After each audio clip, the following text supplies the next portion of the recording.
Hi, my name's Sarah, and I had a pain-free labor and a 3-hour free birth to this guy a couple months ago, 7 months ago. My first 2 kids that I birthed, I was seeing a midwife, and the midwives both directed me to the hospital because they decided that my birth was just too complicated, which is funny because I had 2 extremely uncomplicated births, but they were made extremely complicated by my midwives.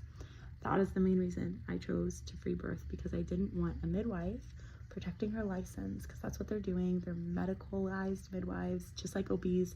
They have a huge list of rules to follow, like don't go past 42 weeks, don't push more than 3 hours, and if you start to exceed these rules that don't belong in birth, they'll send you to a hospital. It didn't work for me, and I felt really robbed after my second son was put on tons of IV antibiotics and given a spinal tap for jaundice that they thought could be something more serious, and it wasn't.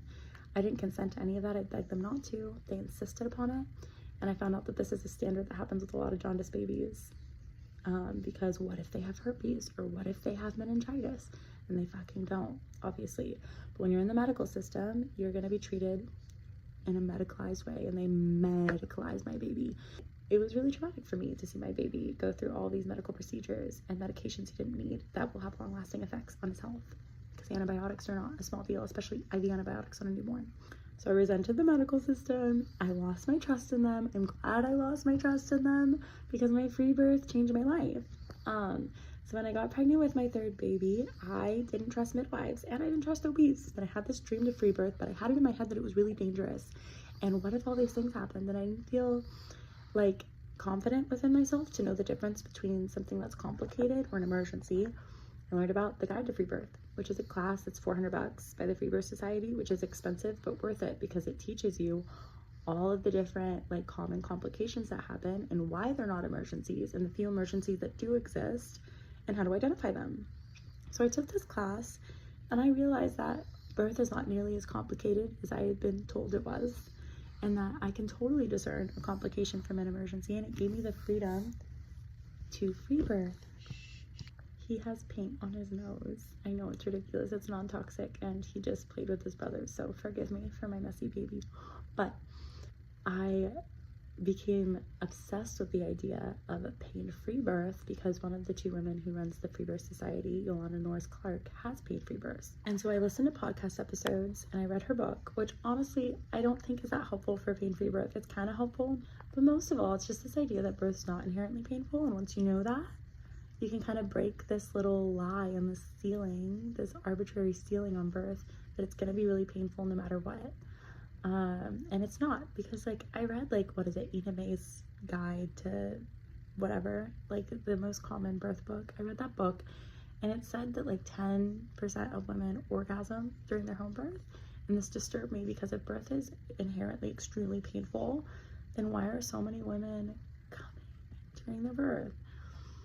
So I listened to podcast episodes about redirecting pain, and I realized it's totally within yourself when you have a huge like experience on your body to decide whether or not that's pain, or at least ask yourself to direct it first. So with every sensation in my even pregnancy, whether it be like Braxton Hicks contractions or back pain, I ask myself first, is this pain? Or could it be something else? And a lot of the times I noticed, like with my sore muscles, it wasn't pain, it was just tightness. Like I wasn't experiencing pain, it was tightness. So I would say, oh, okay, let's loosen this up. I'm not in pain, I'm tight. And so in my birth, I treated it the same way. I expected it not to be painful. I manifested a lot. I really wanted a 3-hour birth right before sunrise, or at sunrise, so it's before my kids wake up. That was pain-free and sexy. Those are the things I manifested for myself that I really wanted. And so at 3 a.m. I go into labor and these sensations start, and I assume I'm in really early labor. I assume I have 20 hours left of labor. So I'm like, okay, let's just play around and have fun. I'm listening to music, I'm rolling on a yoga ball, and every time a sensation comes, I'm like, is this pain? And I'm like, no, it's really not. It's just intense. And so I kind of just ride them out, and it feels like almost like orgasmic, but instead of just like pure ecstasy, it's like pressure that I'm feeling. And I never had a contraction or sensation in my first 2 labors that were like this pain-free and blissful and easy. Although I handled my pregnancies and labors well, these were like smooth sailing. Nothing close to screaming at all during all of these. And so I do this for a couple hours. I wake up my husband maybe 20 minutes in because I'm like, these are coming fast. This is a weird early labor experience. Maybe I'm getting my 3-hour birth that I wanted. So a couple hours in, there's a shift. And I get panicked because an intensity comes over me that feels like I'm being blasted off to outer space. It feels like there's no way I could survive this. And like, this is the science of transition, of like your baby's head is entering your vaginal canal. And I don't know why it didn't register to me. I was so scared that I was in early labor and the real labor was starting. And I was like, if this is like what the next 10 hours is going to be like, this is worse than my first 2 births. What the I panic and I'm like, I can't do this, no way.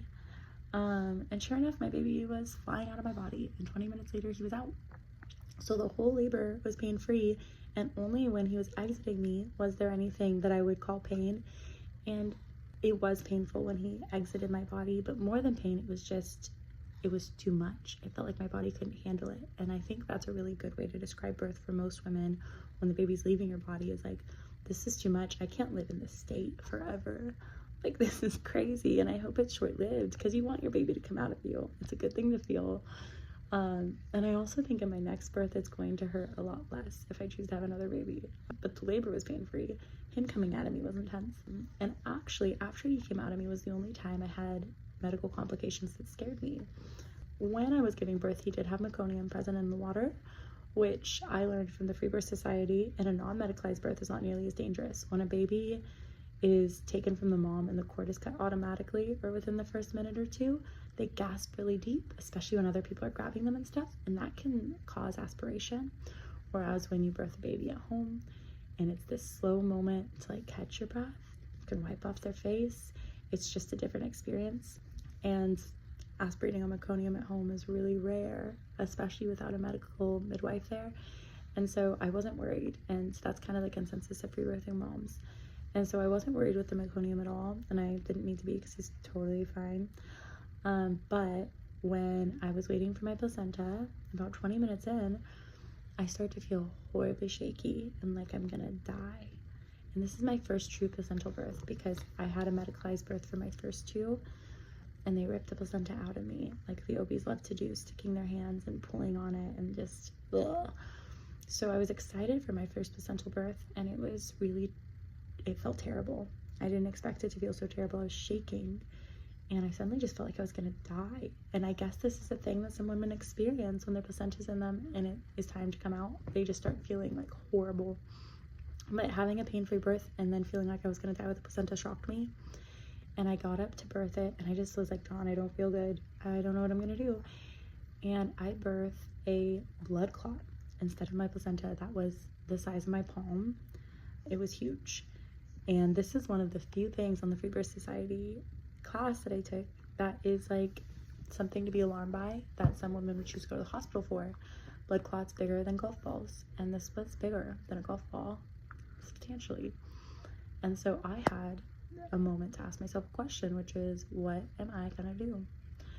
And my intuition and my wisdom told me that I was going to take care of myself entirely. And so I had 4 coconut waters by my bed that reached 20 ounces, and I drank all of them in the course of 30 minutes.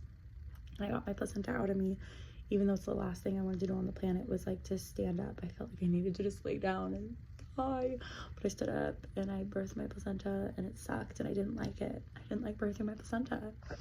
All that positivity and all that manifesting worked so well on the baby, and maybe I should have thought about the placenta more during my birth, because I hated doing that. It was hard. I got it out of me within like 40 minutes of giving birth, which is really normal and standard. And after 30 minutes of laying down and drinking all the coconut water, I felt better. And I was so grateful that I didn't go to the hospital, and I listened to my own intuition, and even like the recommendations of safe free birthing. I'm glad I just followed my own gut here, because at the end of the day, it's my safety, and I know what's best for my body. I conceived my child alone without any help from the medical system, and I grew him alone without help from the medical system, and I also delivered him. and I took care of my body through it, and I didn't need any medical professionals. At the end of the day, I'm a really changed person. I don't believe in things because they're told to me. I investigate them on my own. The kind of authority you have over your own life when you are a birthing woman who doesn't allow other people to really intercede with your birth is so insane. It's like the biggest spiritual transformation I have ever gone through and I could ever describe to anyone, at least one of them. Yeah, and that's like kind of the consensus with free-birthing moms. I have a lot of free-birthing friends, and just the authority shift when you're in charge of your own life like that, and you make good decisions and you get yourself through it. It's like, I mean, I've traveled around the world with 2 kids, and it didn't give me the like empowerment and confidence and like life skills that birthing my own freaking baby with no help did. So I really recommend free birth just for this spiritual transition that you will undergo by being your ultimate authority. The connection I had with my baby was stronger initially. Like, I love all my kids equally, obviously, but like the spiritual connection of me and him just listening to each other and not having a doctor tell me he's okay, but looking at him myself, like feeling it myself. Like, it's not putting him on a scale, it's looking at him and being like, are you healthy? Are you good? I had breastfeeding problems with both of my other kids, and it's because I wasn't paying attention to whether or not they were getting milk. I was looking at the doctor and saying, are they getting milk? Are they getting milk? With the innocence of a child. But they don't know or care. They missed that one of my babies wasn't getting milk for weeks, and he became failure to thrive. And I missed it too because I was looking at the doctor instead of my baby. When I looked at this baby and I was the ultimate authority and I said, are you getting milk? Are you healthy? Are you warm? It was a different thing. We stayed naked for days, and the hormonal exchange when your baby's naked and you're naked is unparalleled. It's really healthy and good for you, and it's what most people should probably do. I stayed in bed for almost the entire first 21 days of my baby's life, and that was like a cocoon that I just could not tell you enough how important it was. I would never hire a medical midwife again. I would not hire an OBGYN unless it was a life or death emergency. But yeah, I don't say this because I think that everyone is always going to have a 3-hour birth with a healthy live baby. I know that that's not the case. I think that our intentions are really powerful though, and that there is absolutely no harm and a ton of benefit from having an exclusively positive attitude about how your birth's gonna go, and a lot of optimism, and hope and faith in yourself and your body and your baby. There is tragedy, but those tragedies are not going to be impacted by your positive mindset. And in fact, I think all of science and all of spirituality shows that the positivity and the faith, they create great fruit. So do that as much as you can. I noticed just the biggest difference. I mean, a pain-free labor. My other labors were just hours upon hours of screaming and intensity, and it was pain-free because I said so. So there's that. I really wanted more free birth content of women talking about how to have pain-free births outside of the medical system, because every time doctors are brought up, it just felt like it wasn't relevant to me because it wasn't what I was doing. So that's why I made this video.